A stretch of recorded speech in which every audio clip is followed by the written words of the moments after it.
Ce qu'on pouvait dire, on s'intéresse maintenant à cet incendie du dépôt central de Koronti.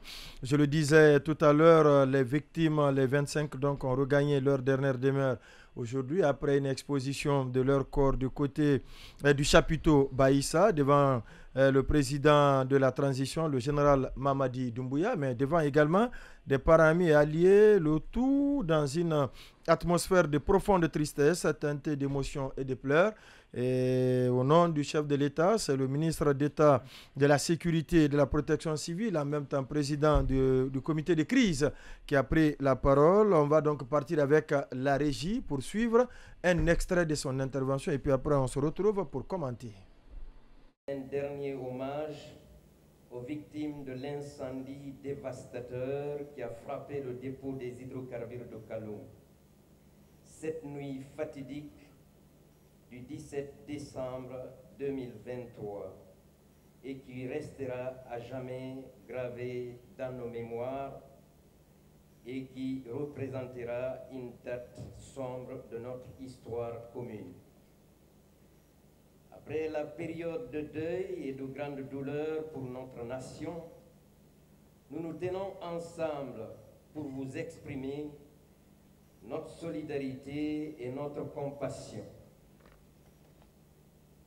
La perte en vies humaines et les destructions causées par cet incendie constituent un événement qui hantera pour toujours notre mémoire individuelle et collective. Aujourd'hui, en honorant la mémoire de ceux qui ont été malheureusement emportés par cet incendie, nous tenons à exprimer notre solidarité profonde envers ceux qui ont été touchés par ces pertes regrettables.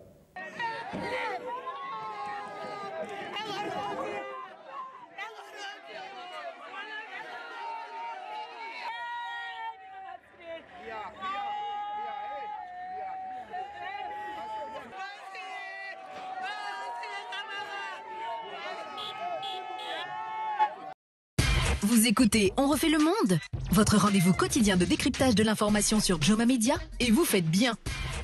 Oui, Baïla Amadou Traoré, oui, vous voulez demander la parole, vous voulez l'avoir en première position, alors allez-y. Après le passage du général Bachir Diallo, hier les femmes de Koronti étaient dans la rue pour exiger plus d'attention de la part des autorités. Et dans le pan que la régie nous a proposé, il parle de la présence des autorités aux côtés des victimes pour traverser cette période douloureuse. Est-ce que les actions d'hier, la manifestation d'hier et les propos du général et en même temps président du comité de crise, est-ce qu'il y a une convergence ou il y a une opposition? Oui, effectivement, c'est le premier aspect à relever, mais aussi à déplorer dans cette situation. Ce qui s'est passé hier, c'est que des femmes ont décidé de sortir et de dire qu'elles sont victimes, mais qu'elles ne sentent pas l'État à leur côté. Le message est suffisamment clair. Maintenant, après, à cette occasion-là, elles ont profité pour toucher d'autres aspects sur lesquels elles ont parfaitement aussi raison et elles ont tout à fait la légitimité de les évoquer aussi. C'est notamment le manque d'Internet et de médias et tout ça. Et ce qui devait être l'actualité hier, c'était de dire effectivement que les autorités qui sont chargées, qui sont en direct dans la gestion de cette affaire-là, c'était que ces autorités soient amenées à s'expliquer devant ces femmes. Elles en ont la légitimité. C'est pour elles que les gestes ont été faits. Et elles n'ont pas demandé à l'État guinéen d'aller prendre les postes, mais c'est que des personnes de bonne volonté ont cotisé, ont mis pour elles. C'est ce qu'elles demandaient d'avoir. Peut-être que ça leur a été donné et qu'elles n'ont pas la bonne information. Il fallait donc donner cette bonne information. Ou peut-être que c'est détourné, il fallait le dire. Mais ce qu'on a trouvé en réponse à ça, c'est-à-dire qu'on a fait une communication politique sur la souffrance de ces pauvres dames. On a profité le soir pour nous amener sur un autre sujet qui a aussi toute la légitimité d'avoir notre empathie. Ce sont les obsèques donc, de ces personnes qui sont décédées. On ne peut pas être marqué par cet événement qui s'est passé aujourd'hui. Mais il ne faudrait pas qu'il nous fasse oublier ce qui s'est passé hier. hier. Il ne faudrait pas qu'ils nous fassent oublier que des femmes qui sont victimes, ce sont des personnes qui sont décédées, qui regagnent leur demeure. Et ce sont leurs veuves, ce sont leurs tantes, ce sont leurs mamans qui étaient dans la rue hier pour dire qu'en plus de perdre leurs, elles sont abandonnées par l'État. Et c'est même plus grave ça. Elles accusent même ce même État de détourner des fonds qui leur sont destinés pour faire leur veuvage, pour faire leur deuil, pour faire face qu'on appelle ça, à la dépense quotidienne donc, de la famille. Ça, il ne faudrait pas qu'on oublie ce cri de cœur d'hier. Maintenant, l'événement d'aujourd'hui, lui, véritablement, il pose un problème aussi, parce qu'on nous montre 25 corps. En tout cas, 25 caisses, j'imagine qu'il y a 25 corps à l'intérieur. Oui, 25. Et je ne voudrais pas être cynique jusqu'à ce point. Mais sauf qu'on était déjà, je pense, à 25 quand le Premier ministre venait devant les conseillers avec Nanti de toutes les informations en tant que chef de gouvernement pour nous dire qu'on avait vécu une catastrophe et qu'il y aurait encore des corps sous les décombres. Et ce qu'on nous a présenté ailleurs, c'est 25 corps, dont 8 Léonais, parmi lesquels il y a au moins 2 femmes, et 4 chauffeurs. Et dans le tout, on a 7 femmes qui ont perdu leur vie dans cet incendie. Oui. Et je pense que ce qu'on peut faire, c'est de nous joindre à ceux qui étaient présents dans cette salle aujourd'hui pour leur rendre un dernier hommage, mais continuer à demander des explications au gouvernement. D'abord sur l'origine de ce qui s'est passé. Ils ont pour la mémoire de ces personnes, pour que ces larmes qu'on est allé verser aujourd'hui sur leurs cadavres chauds dans cette salle-là ne soient pas des larmes de crocodile. Pour leur rendre véritablement hommage, c'est de dire à leur famille ce qui est arrivé pour que ces personnes-là soient arrachées à l'affection de leur famille respective. Ça, c'est la première chose. La deuxième, c'est de bien gérer ce qui a été collecté pour ces personnes. Ensuite, la troisième, c'est véritablement, je reviens là-dessus, peut-être que ça se limite à ces deux-là, c'est cette obligation de vérité. C'est cette obligation de vérité. J'insiste là-dessus parce que vous voyez bien qu'il y a des sources concordantes qui persistent à dire qu'on est sur la piste de l'abandon même de l'enquête autour de cette histoire. Si on est à abandonner cette enquête-là, c'est que l'État doit être au courant de ce qui s'est passé. Pourquoi il ne le dévoile pas alors à la population? Et si ce n'est pas fait pendant ce temps-là, il faudrait qu'une année, en tout cas, que cela soit fait. De toute façon, je pense que ça peut, si ça se révèle criminel, ça pourrait être imprescriptible. Je ne sais pas ce que le droit dit en la matière, mais il faudrait qu'un jour, si ça a été orchestré par quelqu'un ou par des gens, que ces personnes-là répondent de leur forfaiture. Et je termine en priant sur leur corps, en demandant ce que le bon Dieu leur accorde le paradis. Mais une fois encore, le gouvernement a l'obligation de vérité devant le peuple par rapport à ce qui s'est passé. Oui. Baila Amadou Traoré. Oui, c'est effectivement que l'âme des victimes repose en paix. Amen. On a vécu justement ça. Cela nous rappelle à quel point justement ce qui a été vécu le 17 le 17 décembre était une tragédie, puisqu'on a perdu plusieurs de nos compatriotes, et qu'ils reposent en paix, et espérons effectivement que lumière soit faite sur, c'est très important, sur les causes de l'incendie qui les a coûté la vie. Maintenant, effectivement, j'ai aussi vu le communiqué du gouvernement qui évoque justement toujours ce chiffre de 25 cas de décès, dont un non identifié. Et pour la première fois, on a aussi une première indication sur la nationalité des victimes. Donc c'est la première fois qu'on a cette information-là, à savoir qu'il y avait 8 personnes de nationalité léonaise. Et il y a aussi cet autre aspect, peut-être qu'évoquait sans doute implicitement Bonnet, qui est la question des disparus. Le communiqué dit aussi que pour le cas des disparus, les investigations continuent à être en cours, donc ce qui indique véritablement que le bilan devrait s'alourdir fatalement, c'est-à-dire obligatoirement. Si aujourd'hui on est à 25 et on dit que les investigations continuent par rapport aux disparus, ce qui a un minimum alors de disparus, donc il y aura encore des décès. Maintenant, on est presque 2 mois pratiquement un mois, en tout cas plus d'un mois après cette explosion, il serait important justement qu'on continue quand même à nous faire des points de situation, des points réguliers, peut-être pas tous les jours comme les jours qui ont suivi, mais au moins chaque semaine, chaque 2 semaines. Ne serait-ce que le parquet. Oui, le parquet doit régulièrement communiquer sur l'état d'avancement des enquêtes. Absolument. Mais depuis la mise en place, l'ouverture de ces enquêtes jusqu'ici, comme il le disait tout à l'heure, aucune communication de la part du parquet, ni du parquet, mais également du comité de crise qui a été mis en place. Voilà, exactement. Je ne sais pas, peut-être s'ils attendent que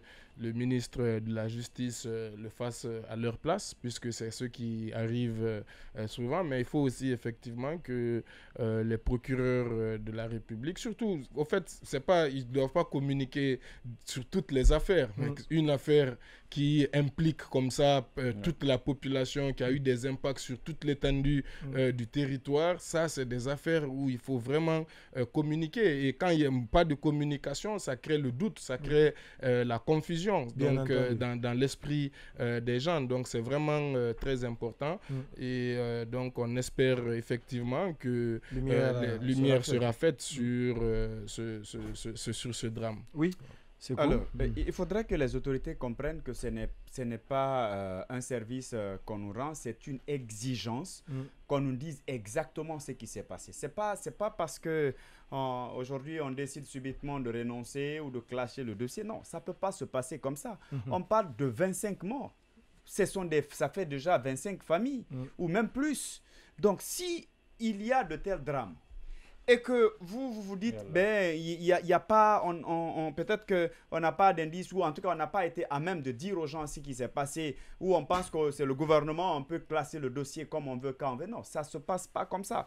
Vous avez l'obligation de dire à ces différentes familles ce qui s'est réellement passé. Voici ce qui a été à l'origine de l'incendie, comment vos proches sont décédés. Et derrière, on pourra en ce moment savoir à quoi s'en tenir. Mais si on ne le fait pas, et on nous dit qu'il y avait des gens, c'était pas, le bilan devrait s'alourdir, un mois après, si il y a quand même plus de feu, le feu a été maîtrisé, ça fait très longtemps, qu'est-ce qui se passe? Est-ce que ça veut dire que jusque-là, on n'a pas encore fini avec les décombres? Ou encore, qu'est-ce qui s'est passé? Ou les chiffres qu'on a dit, c'était des déclarations à la hâte, c'est 25 comme étant le chiffre final, le bon chiffre, qu'on nous dise exactement ce qui est en train de se passer, parce qu'à ma connaissance, les incendies, ça arrive dans les autres pays. Il y en a qui ont connu des incendies, des drames même avec un bilan plus lourd que ceux qu'on a connus. Il y a la Turquie, il y a même l'Israël,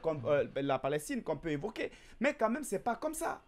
Parfois même, vous avez des images en temps réel. En tout cas, en Turquie, on a vu comment les choses se passaient. Parfois, on retransmettait même les choses. Vous voyez les citoyens s'associer, fouiller les décombres, venir au secours des gens. Et après, il y a la justice qui faisait une communication, le gouvernement, ainsi de suite. Ça sous-entend que vous avez du respect pour votre peuple et que vous êtes peiné par ce qui vient de se passer. On va parler de double ouf de soulagement. Premièrement, ça a révélé qu'on n'a pas suffisamment de place au niveau de nos grands hôpitaux à la morgue. Parce que moi, j'ai été contacté par une source qui me disait qu'ils ont contacté l'hôpital, c'était pour... ils ont perdu un parent, ils ont contacté l'hôpital, on leur a dit il n'y a pas place pour garder un autre corps, que c'est rempli.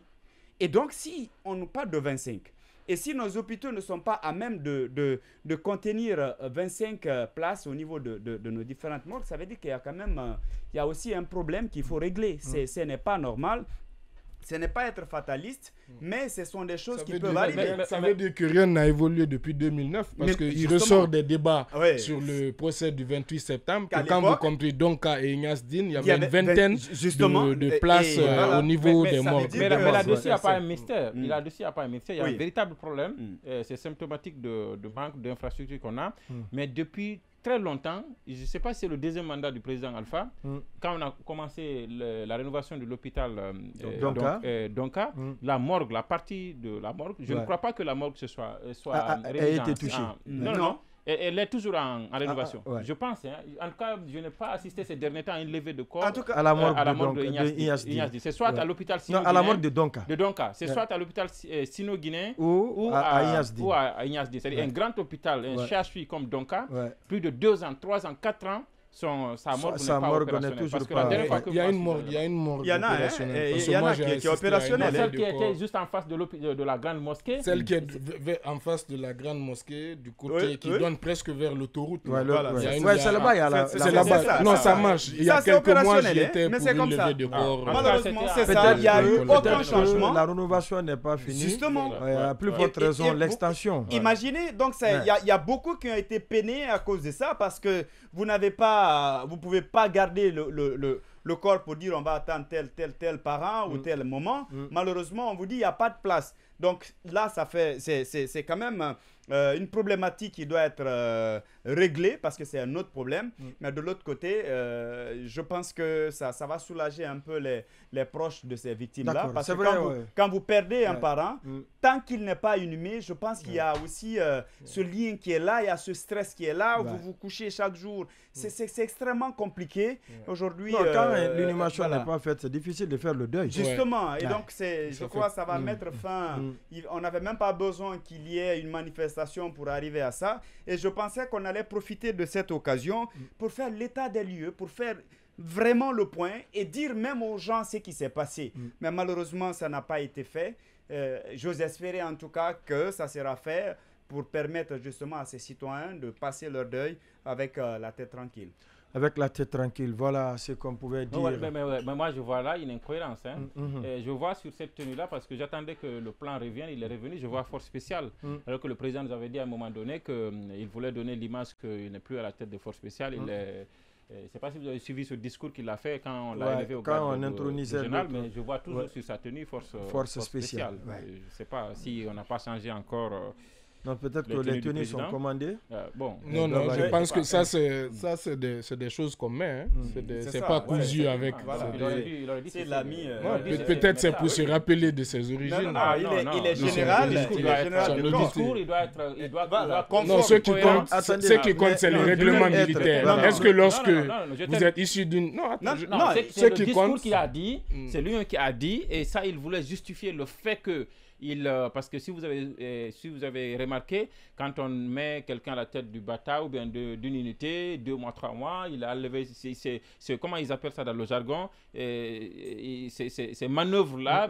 Après, j'ai eu le sentiment qu'il était en train de justifier ça pour dire que non, si vous êtes à la tête d'une unité jusqu'à 6 ans, vous devez aller. Il a montré que lui, il a montré l'exemple. Il dit qu'il cède sa place à Kaba, à Spartacus, et puis qu'il devient, il est à la tête de toute l'armée et qu'il n'y a pas de truc comme ça se demande. Mais là, je vois les fusils des forces spéciales. Il faudrait que l'entourage du président s'assure que le discours du président cadre aussi avec l'image qu'il renvoie quand il sort en public.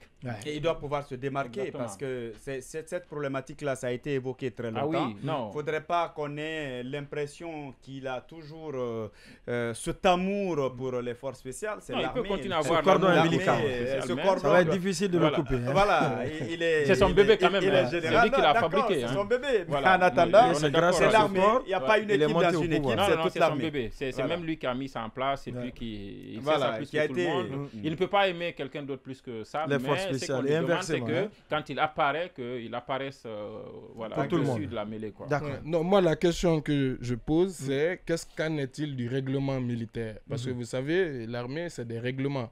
Et ce n'est pas le seul qui quitte, par exemple, une unité ou qui quitte la tête d'une unité. Est-ce que dans ces... Et chaque unité est souvent a ses insignes. Est-ce que dans l'armée, en règle générale, lorsque vous quitter une unité, par exemple, est-ce que du coup... Quitter Bata pour le génie rural? Voilà, ou est-ce que vous, lorsque vous quittez la tête, est-ce que la tradition, c'est de laisser les insignes derrière? La question là ne se pose pas. La question se pose.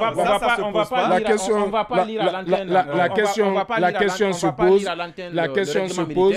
C'est pas la lecture. Je suis pas en train de lire le règlement militaire. Je fais référence. Je dis juste que ce qu'on doit regarder à ce stade-là, au-delà de la communication et de se porter, c'est qu'est-ce que disent aussi les textes, et au-delà des textes, qu'est-ce que fait la pratique, qu'est-ce que dit la pratique au sein des forces armées, et ça pourrait nous donner une idée. Je suis totalement d'accord avec toi, mais je dis une fois encore, moi qui ai évoqué le sujet, je l'évoque sous le prisme de son discours. Je parle de son discours.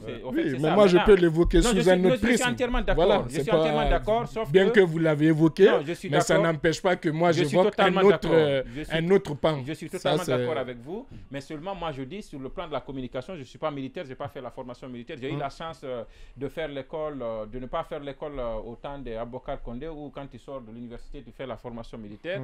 J'ai eu cette chance-là, et donc je ne connais rien de... C'est une malchance peut-être. C'est peut-être une malchance. Je ne connais rien de ça, mais je dis, sur la base du discours, il faudrait que le discours parlé cadre avec l'image que le président renvoie quand il sort en public. Il faut qu'on refasse la formation militaire obligatoire. Au-delà des différents discours qui ont été tenus aujourd'hui, je pense qu'il serait important que l'État soit là pour sécher les larmes de ses parents de victimes, parce que ce qui est arrivé quand même, on va dire entre griffes, en attendant le contenu de l'enquête, on va dire c'est un accident. Et cet accident est arrivé pendant que certains étaient dans l'exercice de leurs fonctions, ce pourquoi ils étaient payés, ou en tout cas ils étaient là parce qu'il y avait une certaine obligation.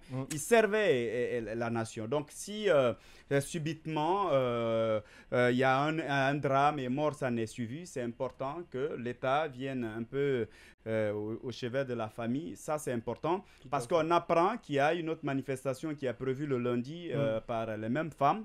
Ça sous-entend que jusque-là, peut-être qu'il n'y a pas eu d'approche leur permettant de comprendre que quelque chose sera fait dans ce sens, ou tout au moins, puisqu'on est en train d'accuser Madame la gouverneure d'avoir tenu des propos qui auraient aggravé la situation, ce serait bien qu'on ramène les choses autour de la table, que l'on essaie vraiment de discuter, de toucher du doigt les réalités et de faire taire les suspicions. Parce que quand les femmes disent qu'à 4 heures, il y a des véhicules, des camions qui viennent prendre justement les vivres, des denrées au niveau du gouvernorat pour amener en banlieue, pour donner à d'autres personnes, à des fins inconnues, ça, ce sont des choses qui doivent être réglées. Le gouvernement doit se saisir de cette affaire parce qu'il y a même un camion qui avait été saisi à cet effet. Il faudrait qu'on puisse dire exactement, voilà ce qui est en train de se passer. S'il y a des vivres pour eux, qu'on dise, oui, il y a telle quantité, c'est à tel niveau, c'est destiné à telle catégorie de personnes, ça sera réparti à tel moment et de telle manière. Je pense qu'en le faisant,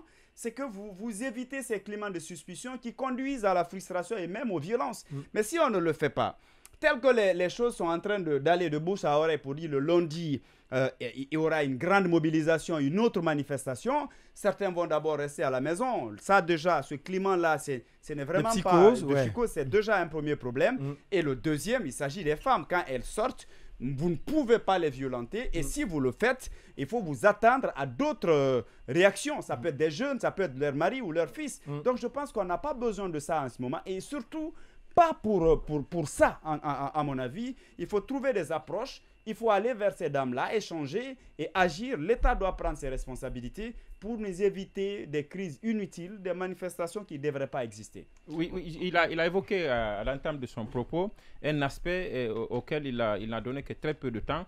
Mais c'est important cet aspect parce qu'il a parlé des victimes. Et moi, j'ai vu tout à l'heure, j'ai fait un exercice sur le net. J'ai essayé de voir l'identité réelle, le travail de ces victimes-là. On nous parle de 4 chauffeurs, de 7 femmes et tout ça. Et voilà. Mais je ne vois pas miraculeusement. Peut-être que c'est les journalistes qui n'ont pas pris le temps parce que c'est dans un contexte où il y a le président, il y a tellement de sécurité et tout ça. Et ça les affecte dans le travail. Et je ne vois pas, par exemple, marqué devant le nom de quelqu'un agent de sécurité. Donc, on a l'impression qu'il n'y a pas un agent de sécurité qui soit... Pourtant, il y avait eu des témoignages. Alors qu'il devait avoir des agents de sécurité pour un incendie de ce type. La deuxième chose, c'est surtout ce qu'on fait pour ces gens-là qui nous, notamment, je vois pas un sapeur-pompier par exemple dans l'exercice qui a perdu sa vie, c'est pas mon souhait, mais on ne fait pas assez pour des gens qui se sacrifient pour ce pays ou qui périssent pour ce pays-là. Et ça, ce n'est pas que le CNRD, je ne dis pas que c'est le CNRD, ça c'est l'État. Quand je parle de l'État, c'est au-delà, c'est avant même le CNRD. Vous avez vu, c'est qu'un chef d'état-major de l'armée, il était chef d'état-major Kéléfa Diallo, un chef d'état-major avec général des armées, avec des agents proches de lui qui périssent dans un accident et dans un crash d'avion. Après quelques années seulement après, vous retrouvez la veuve de cet officier-là dire que l'État m'abandonne. Je ne sais pas si vous avez suivi ça.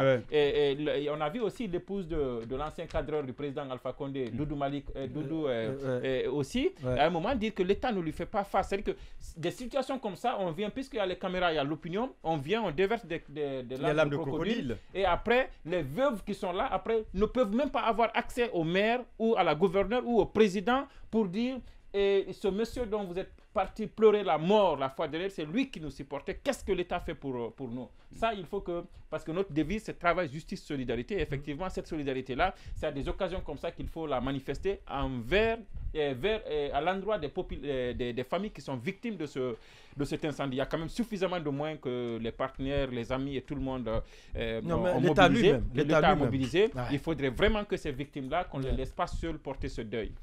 Voilà ce qu'on pouvait dire sur cette levée de corps des victimes du dépôt central. Paix donc à leur âme et que ceux qui sont à l'hôpital, qu'ils recouvrent leur santé.